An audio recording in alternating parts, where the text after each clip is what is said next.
Welcome back to the Writers Craft Summit. In this session, I'm speaking with Audrey Huey. Audrey, welcome to the summit. Hi, Kevin. Thank you so much for having me. I'm so happy to be here with you. So in this session, we're going to talk about how the steps that a writer can take to organize their life and to be productive while avoiding burnout. Because as we were just saying before we hit record here, these two things come hand in hand. I think the drive to want to be productive and produce a lot of work can often lead a lot of people to this source of burnout. Absolutely. It's such a delicate balance. And even the word balance is kind of deceptive because there's never really a time when all of our priorities get the same amount of our attention. So even balance is a deceptive word, and it's just this fragile thing we kind of quote unquote have to juggle. But I just think this is a great topic, and not enough people have the kind of tools and tips we're going to talk about here. Great. Well, let's dive into it. Off the top here, I know you're someone who has a million things on the go at any given time. What are maybe some ways that you go about organizing your life so that you can ensure that you get the writing done and the other work that you need to get done? Absolutely. So there are a couple things that I do. And just for anybody who doesn't know about me yet, I am currently a stay-at-home mom, but I also run my business. I'm actually finishing up my master's work. I did all my master's classes in just 12 months. And so that was pretty land speed record there or such. And my kids are just 4 and 5. So that has definitely been something to balance. But again, I have a business. I have a free writing group where we do a lot of sprints. I published 2 planners with different colors and different bindings last year. And then I also do fiction work, and I have my fiction published in a few anthologies on top of all that. So yeah, there is a lot going on in my life, as well as trying to get all my ideas down when I have them. And thankfully, quote unquote, or just a little hint there, in my own planner, I have a whole section for story ideas and my musings. So when the inspiration strikes me about where a series is going, I can stop and enter that information real quick and then move on with my day. So that is one of the things, that's a little bit how my life is right now. And the biggest tools I have are my planner. And this is going to sound weird, but my double sliding glass doors. So because my kids are so young and my son is home with me all day, he starts pre-K after the summer. But because he's home with me all day, I can't work upstairs in my writing space unless it's on the weekends. So I actually work downstairs at the kitchen counter. And I take care of his needs first. And when he is occupied, when he's entertained, when he's drawing or doing something, then I can work. But so to the left of me at the kitchen counter, we have like a breakfast room, and it leads out to the deck. And there's those double glass sliding doors. So I have my planner in front of me, like before my computer. So I'm reaching over my planner, and I always see what I have during the week. So I'm not losing track of things. I have my top 3 goals. So I know the 3 things that I have to do this week, right? And then I can look left and see these other little micro tasks that need to be done, like reply to Kevin, reply to such and such, or hey, add this thing to the planner. When I have a smart idea about things I can add to the planner to improve it, I can write them on the glass doors, and it's there until I wipe off. And bonus, my sliding glass doors get cleaned a lot. So. Oh, sorry, go ahead. Oh, no, go ahead.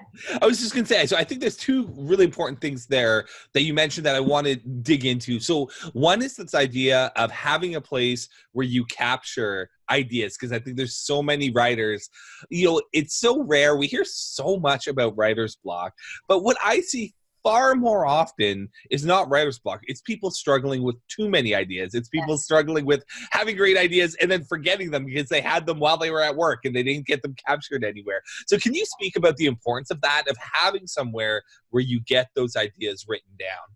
Exactly. I love that. So that's actually a big reason that I even created a planner in the first place, was because I said, I don't want to keep 15 notebooks for all the things I'm doing in my writing life, plus a day planner that doesn't really fit the writer's life. They just don't. The regular day planners are, they have the weekly layout. They just don't fit the writer's life. They're not flexible enough. They try to list all 24 hours or whatever. But I wanted to have my story ideas all in one place instead of scattered on a million notebooks throughout my house. So that's what I have. And my planner's always in front of me. So if I need to refer to a story idea, or if I see an anthology and I'm like, oh, I really want to submit to that. Can I pound out 5,000 words real quick and then refine it and polish it in time? What story idea am I going to pick? I just go to my story ideas section and I grab something from there, or I grab a character from there. I grab my inspiration from right there. I also, in the back of my planner, in the My Musing section, I keep notes and details about characters from my series as they, sometimes they come to you. They come to you when you're in the shower. They come to you when you're driving, or they come to me when I'm trying really hard to focus on my thesis.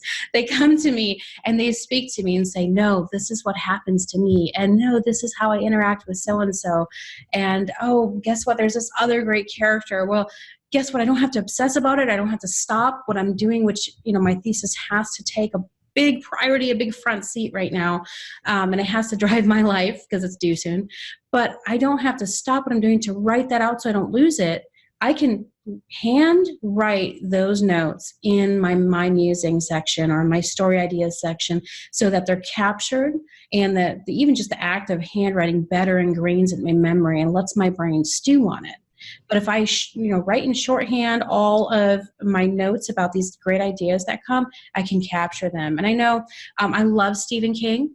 And in his On Writing book, he said, if a story idea is good enough, you won't need to write it down. But I don't like that, because I'm going to come back later, Mr. King, and I'm going to use that. And maybe it wasn't a great idea, but it might have really good roots. And so that's what I like to come back to and draw on for future story ideas, or when I'm ready to work on that story. So, a lot of times we think, oh, I'll remember it, whether it's my story ideas or character ideas or anything like that, or plot points, or the tasks that I need to complete in order to feel accomplished and actually make progress on the writing, the marketing, the publishing, whatever it is. Those things have to be written down, especially for people who, I think so many creatives are multi-passionate. And when we're multi-passionate, we have all these competing interests. I want to learn, I want to improve my guitar playing skills. I want to learn Italian. I actually want to learn like as many languages as possible. But can I really manage all that in my life? And with all the things we have writing in our brains all day, if we're not writing down those little things that are important to us, that are really, really important, we're going to lose them. And we're say, oh, I had this great idea. What was it? And that's so painful to deal with, to wrestle with, is knowing that you had something beautiful and you had it all worked out. But then you go to sit down and actually deal with it once X, Y, and Z is done, and it's gone. I will stop I will let something simmer on the stove or like bubble over on the stove if I have to write down, something that just comes to me. I will say, nope, it's all got to stop. I'll write it down real quick and I'll go back to what I'm doing. I don't like cooking anyway, but that's just me. No, but I think it's really important to have a place to capture those down. And like my sliding glass door, when it comes to business tasks or the planner or something to add to a writing project that I'm working on right then, I write it right on my doors. And most people use a whiteboard, but I just don't have the wall space. There's so many windows. But hopefully that helps. Okay, so that was the first thing I wanted to dig into. And then the second one was, you kind of really quickly said, I write down 3 goals that I want to hit and then I move forward. Let's talk about that. Let's talk about this idea of 1, goal setting, but 2, like maybe having 3 goals and how that helps support you accomplishing the things you want to get done. Exactly. So there's something really counterintuitive about productivity, and that is the more you put on your plate, the less productive you're going to be. This is just very typical, very standard. As we say, we're going to do this whole list of things, but the more things that are on that list, the more intimidating it is. Even subconsciously, we say, oh, I have so much to do. And then it turns into this self-fulfilling prophecy where it's not just too much or so much to do, it's too much to do. It's too much to tackle. So that's why I have the space in the planner. Here's your weekly goals. And there's not a whole laundry list section. There's is a very, very tight, tiny section where you can do 4, maybe 5 goals.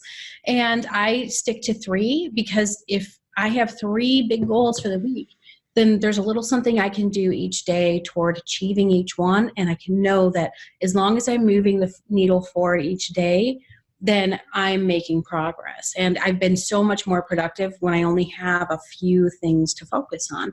And this is what I found with writers that I work with in small group coaching. This is writers that I work with one-on-one or in the ATA. This is something that I found when I get these people to incorporate it into their lives on a regular basis, they actually make greater strides than they had before. So like one thing I also have them do is set up a day early in the week or at the end of one week where you meet up online or on the phone, or if you're lucky in person with your writing buddy, and you go over your goals, how everything went, did you achieve what you needed to achieve, and what are your goals for the coming week. And so my writing partner, she actually teaches English in Korea right now. So she's in Korea, so we meet up at 6 o'clock in the morning on Tuesdays, and we talk for an hour before I get my kids ready for school. And then I can say, you know, hey, lady, you were supposed to have your edits done this week. What's going on? And we can talk through it if she's struggling, you know. And then she says, okay, Audrey, how's your thesis going? And I can say, oh, you know, I'm just struggling with this part. You know, I never feel like anything I write's good enough, you know, the whole mental mountain of that part. And she can talk me through it and say, Audrey, you're being ridiculous. You know your stuff on this topic just right. You know, and that really, really helps to have that sounding board. So we know that I can tell her if her goal is not specific enough, or I can say, well, that's a nice goal, but how are you going to accomplish it? You know, what does that mean? Maybe this week, instead of counting the words you write, count the number of hours you devote to writing.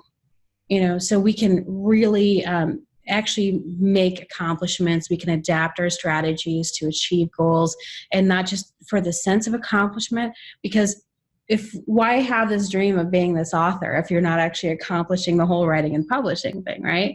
You know, and especially for people who are looking to be traditionally published, there's a lot of groundwork, a lot of legwork involved a lot of times to get an agent and send out all those queries. So how many queries are you sending out every week? You know, well, I'm going to send out 3 this week, you know, whatever it is. You know, you have to be tracking those things. And especially every time you send one out, if you send out 3 queries, how good does it feel to say, okay, 1's done, only 2 left to go. Oh gosh, that second one's done. This third one's going to be so easy to send out, you know? Yeah, I mean, I think that's something, I don't know if people talk about that as much as they might, as they should perhaps, when they're talking about the value of making to-do lists and of setting goals and all of that is just, you get a crazy endorphin rush when you cross something off the list. Or this is what I was talking about with streaks, right? Like if you just say, I want to try to write 300 words a day every day, if you get a streak of 9 days going, like the endorphin rush you get every time you go to your calendar and just do it. And so, you know, I think it's really important to track progress, you know, word counts, hours worked, numbers of queries sent, all of these things, right? They're important to track so that you can monitor progress, but they're also important to track just because it feels good. It builds momentum. Exactly. And a lot of writers I found have trouble giving themselves credit. And that just leads to so many more issues with perceptions of self-value, self-worth, and we can't have that when we got stuff to do. We got words to, we have stories to share. The world can't wait for us. You know what I mean? It's going to have to, but you know, why should the world wait? Because we're dealing with all these, you know, scary questions. So absolutely, that feels really good. And I would add one thing. A lot of times when we feel overwhelmed, like I've got a million things to do, I don't even know where to start, get your favorite little notebook. This is mine. I got it like at Books A Million. It's got Paris on the cover.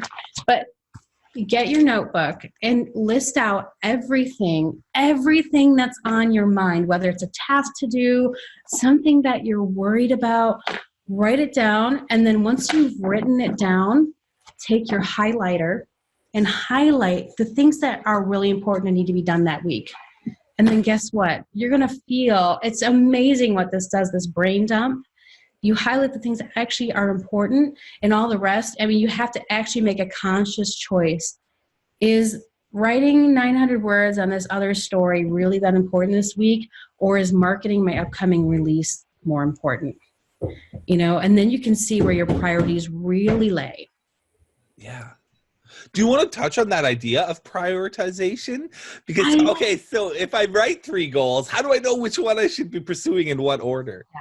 Well, here's one thing I like to do. I like to kind of go, I like to kind of go a little hardcore with this, a little tough love. If you could only do one thing, what is the most important thing you would do? So if you only had one thing you could do, pick that one thing. Because before I was a stay-at-home mom, I was actually living in West Virginia and commuting all the way to Springfield, which is just across the river from DC. And so it was 87 miles each way. I had to stop in the middle, basically, and take the kids to daycare. And so I would leave. I'd have to get up 3:30 to 4 o'clock in the morning and not get back to 7:30 or 8 o'clock at night. And so it was, I would get meals ready. As soon as I got home, I would get the dinner ready so we could eat dinner, get our meals ready for the next day so we didn't have to buy the cafeteria food at work because it's just so expensive. And I would get the kids' clothes ready because they were just so tiny then, tiny toddlers, and get all their daycare stuff ready. And by the time all that stuff was done, I'd have a half hour before bed. And so I had to pick, I'm going to do one thing towards the life I actually want today. One little thing. And what it turned out being was I would write. I would focus on my writing for just a half hour because I'm not going to let the idea that there's all this other stuff going on get me down and pull me away from what's really important to me, what's calling to my soul. So it was writing and being involved with Sprints and Spirits.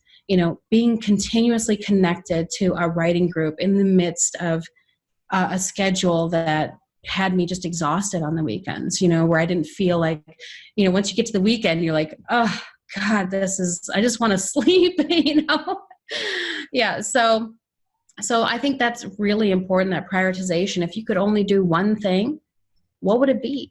And then for me, I know, for example, this week, number 1 priority is thesis. Number 2 is preparing for my retreat. And this week I only have 2 goals.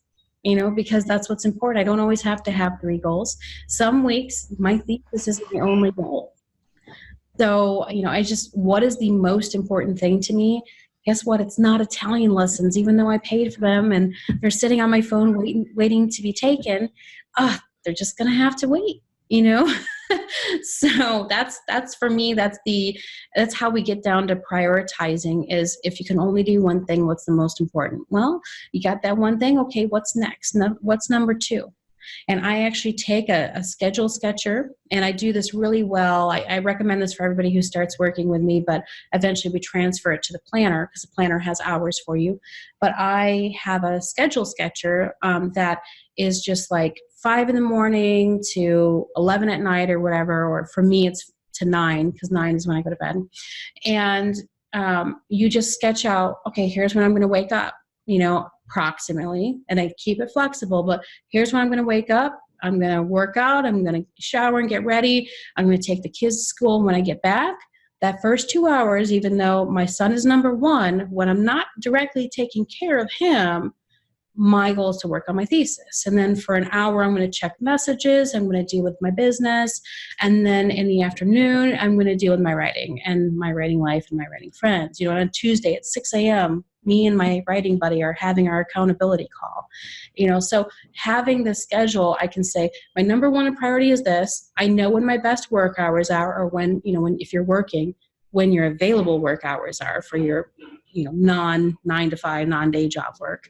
And then saying, okay, here's where these other priorities fit if you do have 3 goals. So my retreat works, that happens in the morning, and I spend the rest of the day on my thesis. My retreat work, if I limit it to 2 hours, I get a lot done in 2 hours. Because I say, I got a timer on this. I want to promote it. I want people to have a great time. I want to make sure everything's perfect. And I got to do it in just 2 hours. So I love this idea that you're talking about scheduling. I think it is so important. Something I knew going into this summit was that the biggest challenge was going to be scheduling the calls. People think it's maybe like, the creative side of things or coming up with the interviews or identifying the experts to have on, but none of that compares to getting the scheduling done, because my schedule is just extremely blocked up already.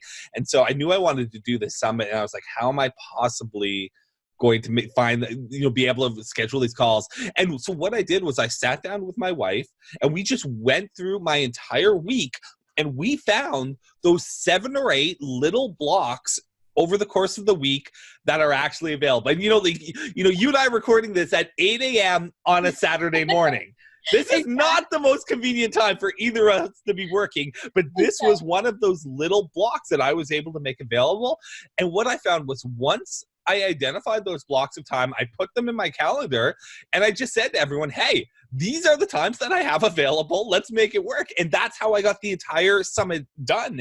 And I never, it never would have worked if I hadn't spent that hour with my wife, going over our lives, going over the schedules, and just really saying, this day at this time, and this day at this time, this day at this time are when I'm going to do this work. Because the thing I see way too often, especially with writers, is people saying, I'll get to it when time frees up.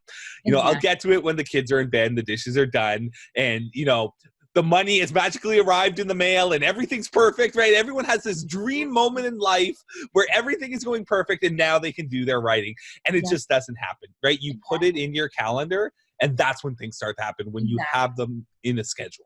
Yeah, and 2 things with that. First of all, J.K. Rowling, has this great quote about making your writing time sacred. And I don't think it's just about saying, yeah, when I'm writing, then that's it. It's about saying, now here's when I'm going to write, and it's my non-negotiable. It's my non-negotiable. Here's where I'm going to work on this part of writing or that part of writing. There's so much to the whole process, whether you're sending queries or, again, self-marketing or anything like that.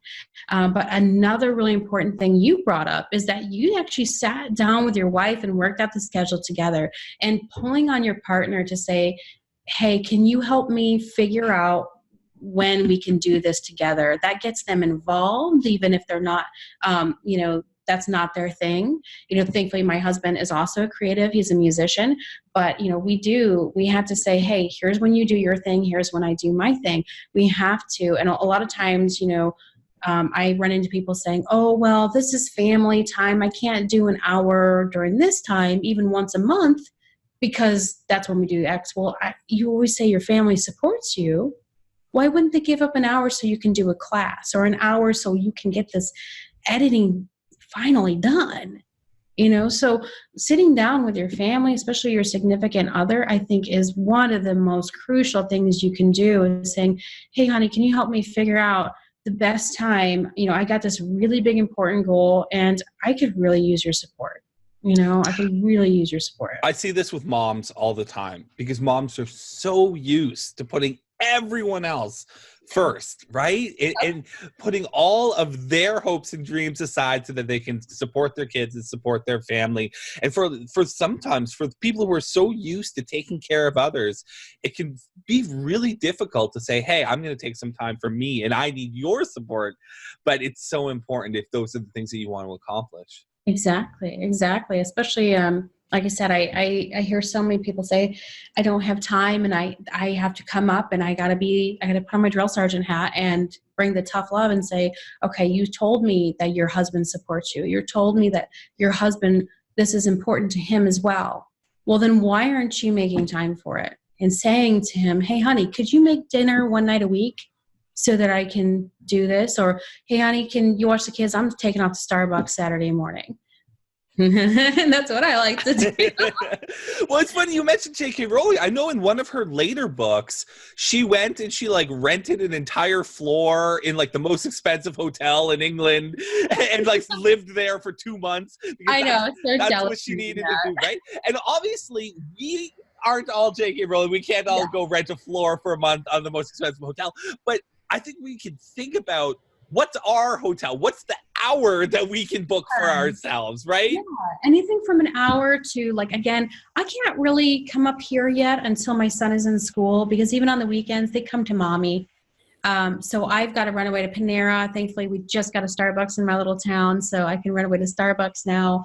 And then really, I get my best writing done outside of the home, unfortunately. I mean, I've done a lot of work here and a lot of great work, but a lot of times it's because I'm under pressure from a deadline, and I thrive under pressure, but at the same time I don't always want it to be this big scary deadline. So for me it is Starbucks. And another thing, it can be that hour or a couple hours you run away, or a couple hours you go into your private space in the home, or in the summer I like to sit out on my deck, and write in the sunlight, when that's possible. But another thing, this is something I'm doing and I'm encouraging other people to do, is it is so affordable to get, 4 or 5 or 6 people together, rent an Airbnb for the weekend. And when everybody's splitting the cost, it's, $100 a person to rent a really, really nice place with Wi-Fi and free parking, where you can all come together. And if everybody is focused on their writing, then everybody's writing, and you have a kitchen right there. So you don't even need to leave and go eat at a restaurant or something. You can bring groceries and eat your food there at the Airbnb. And again, with everybody splitting the cost, I found some places, if you don't have people who want the luxury, there's places where you can get people paying just $60 a night. Do 3 days of writing, 2 nights, and it's $60 a night. So I love sharing this idea of, hey, get together with your writing friends, split an Airbnb for a weekend. My very first novel, how I got started, the first draft of my first ever novel. Speaking of theses, my thesis advisor, my master's was in English literature, so he was a big reader writer. His wife was also an English professor, and then my wife is also a English major as well. So anyway, all 4 of us were writers. And so what we did was we said, we're going to have a writing weekend. And for 3 days, we got together at their apartment and we wrote all day. And then in the evening, we'd have dinner and then we'd read to each other what we wrote during the day. And I don't know if my career as a writer ever would have happened. And, you and I don't know if we'd be having this conversation if I hadn't taken that weekend to start it all and to get that ball rolling. Because I didn't write a whole book that weekend, but I think I had 18,000 words or something written by the end of it, which is a great start, right? A great start to a book, and it was all thanks to that momentum. Exactly. Yeah. Okay, so what about this idea of burnout and maybe some signs of burnout? So we've talked about, all the things we've talked about here are going to help you be productive and help you stay organized. But what are maybe some signs that burnout is coming, or what can we do to avoid that? Yeah. Okay, so here's the cycle as I've seen it happen, not just for myself, but for the people that I work with, is I get them to pare down their weekly goals from a laundry list of to-do things to 3 most important things, and then pick the one thing you want to do to move the needle forward each day. And again, it can be more than that. But then they say, oh, I got it all done. I can get these things done from next week. And they start adding more things, and they're getting a lot more done, but they do it at such a pace and with this great ambition that eventually they start faltering. They start dropping balls here and there. And then before you know it, they're saying, they're missing deadlines, and I say, I don't want to do it. I just don't feel like it. I don't feel good. Guess what? I'm sick again. This is something I suffer from. As I've never been so sick over a winter. You know what I mean? But as I was this past winter, and it's something that I recognize in myself. Is like, okay, Audrey, you're adding too much. Am I having fun while I'm doing it? Yeah. But there was this recognition there that I needed to do something because I was burning out. So it's pare it down, you're doing really good, you keep adding more, and then you hit this peak and just fall off this cliff into burnout. Yeah. And so when you're getting to that top, you're starting to see things, you're starting to feel a little bit overwhelmed, maybe a little bit anxious. Again, do that brain dump. That does help reduce that overwhelm.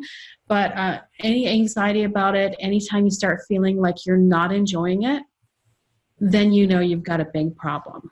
When you feel like you're not enjoying it. When you're writing, it's not always fun. It should be a big emotional drain. I think it really should be, especially when you're writing fiction. It should drain you emotionally. Your energy physically and emotionally, it should drain you. But if you're not looking forward to it every day, if you're not popping out of bed and saying, oh, I can't wait till I write today, then you're starting to get to that burnout point. And if you're already there and you're not burnout, then that's a whole other topic. But you should be waking up every day, whether you've got to work first or, whatever your deal is in your situation. If you're not waking up and saying, oh, I can't wait to write this scene or to finish this scene today, whatever it is, then you got to recognize that's the beginning of burnout. And so what I like to do then, and what I recommend people do, is go find something, and this is the simplest thing you'll find, piece of advice you'll find anywhere, but find something you really, really love to do that doesn't have anything to do with that and anything to do with the writing, and go do it. Whether that's taking a hike, again, these are the usual suggestions: take a hike, take a walk, go bike ride, go run, go do something outside, go walk around. Again, that physical activity actually gets that blood flowing and helps us clear out all these negative chemicals, or these chemicals in our brains that are actually getting released, from the stress, the cortisol, so we can have these physical activity will release, I'm forgetting what the name of it is, but the hormone that counteracts cortisol, and cortisol actually shrinks your brain when it's in effect. So, and that's all from stress. So another thing I like to do is or some of my people like to do manis and petties. That's not for everybody, but I personally like to turn to video games. So in December and January, when I got stressed out and I hit this like really big peak because I published another planner and then I was promoting it like a mad woman. I had my best launch ever. And at the end of it, I was like, I'm not burned out, but I know I'm getting there. So I'm going to actually put in my schedule RDR2. So I pulled out Red Dead Redemption 2 and I played the heck out of Arthur Morgan, and I beat the game, and it felt like a lot of hours, but it really wasn't, because I was still able to get stuff done, because I said, you know what? I've got to take care of myself. I knew from previous experience that if I didn't stop and schedule in that self-care time, I was going to falter and I was going to need a whole month to recover from the burnout.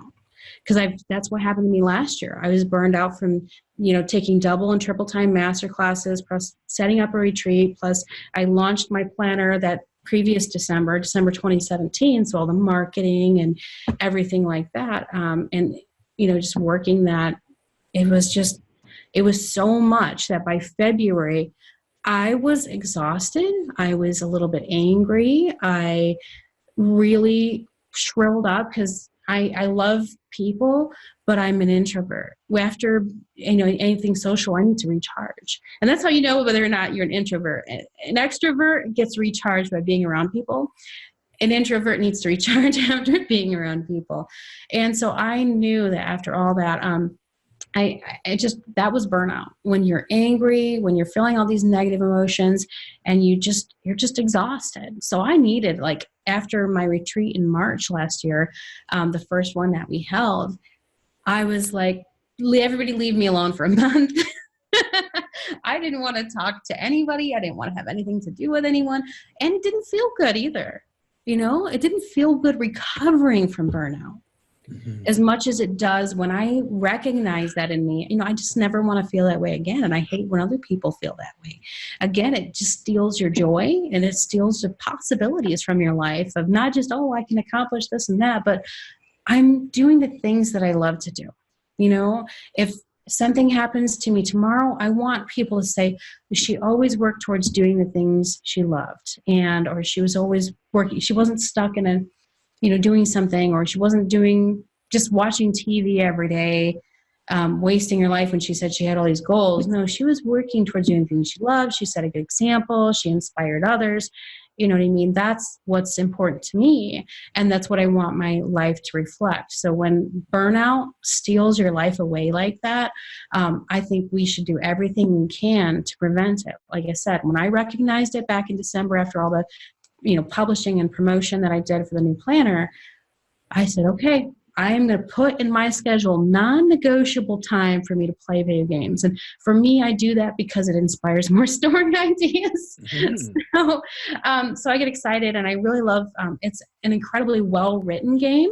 So I could get that variety in the storyline. I love the story, and the dialogue was fantastic. So it's like, oh, I love this good example of dialogue. I'm always thinking from the writing aspect, and these characters are so diverse, and they're definitely their own unique characters. They're not all written all the same voice or anything like that. They're all very different.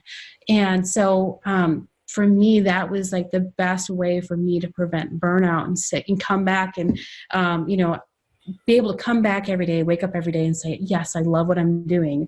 Yes, I'm ready to be here. I'm ready to show up, and I don't want to hide, so Yeah.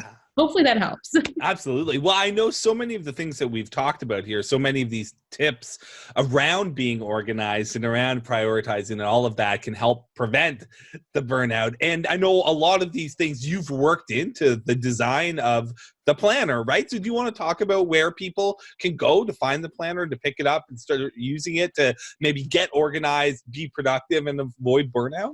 Absolutely. So every year I publish a dated planner, which is called the Author's Journal. So it's the 2018 Author's Journal, the 2019 Author's Journal. Here we go. So I got an example right here. Here we go. And that's the undated version, the Ultimate Authorship Planner. So that's just the undated version of our planner. I don't say our, like there's 3 people inside of my head, but so that's, I like to say it's the writing community's planner. That's right. So there's those dated versions for people who like dates. I found a lot of people really need to have their dates, but the Ultimate Authorship Planner is undated, so you can start any time of year, and it's updated as well. So as I get fun new ideas for the dated planner, I'm like, better incorporate those into the undated one first and get the people who grab that one, first dibs on all these cool new features. Like we added from 2018 to 2019, we added a whole section for agents and queries and submissions. So if anyone is either trying to find an agent or querying, sending different queries out, or even just submitting stories to contests or something like that, then at least you can keep track of it. Again, keeping track of it, when you go back and you say, oh my gosh, I submitted to like 20 contests last year, like go me. That takes a lot of bravery, to submit all this work. So with the planner, it really was bringing together all these things that make life for a writer easier, and again, help prevent that burnout. And all the sections aren't for everyone, but there should be a section for everything you could possibly need as a writer. There's the social media planning. There's I love this, the monthly goals, the goal setting section, and the 90-day reflecting and then goal setting section. So if we're not reflecting on how well we did or how much we struggled, we can't learn lessons from that. We can't glean any information from that and then use it to move forward and improve on what we've done before. So it's got the goal setting. It's got your weekly layout. So again, I always have it right under my computer where, I have to reach over my planner and my week layout. So my goals are always right in front of me. My daily thing, oh gosh, I got to take the kids to an appointment on Friday. It's right there. So I can say, okay, I need to get this done. But again, I use my scheduling. I sketch out my schedule and I leave space, but I say, okay, during these hours, this is my thesis time. Got to be flexible. But again, that's just a practice saying, this is what I intend. And it's okay if it doesn't work out like that. That is definitely one of those keys to preventing that exhaustion, is not getting flustered when things don't go to plan. So I sketch out my schedule, but if my kids are sick, my daughter had strep and she was home all last week from school, can I get flustered about it? No, because guess what? That's just life. We got to roll with the punches, right? So absolutely. Yeah. Well, so we'll include a link below the video to the planner. And if people want to learn more about you, about your retreats, about the Author Transformation Alliance, where can we send them? TheWriteServices.com, and it's WRITE services. Fantastic. Well, Audrey, I think this is such an important topic, both sides of it, the avoiding burnout side, but then also being productive and getting more done, because that's how we grow careers, right? Is by putting more stuff out into the world and getting more practice doing it. So thank you so much for taking time to join me on the Writer's Craft Summit to talk about this important topic. Absolutely. Thank you so much for having me. I really hope it helps a lot of people. We got to stand together. We got to help each other out. And I think this summit is just a great way to do it.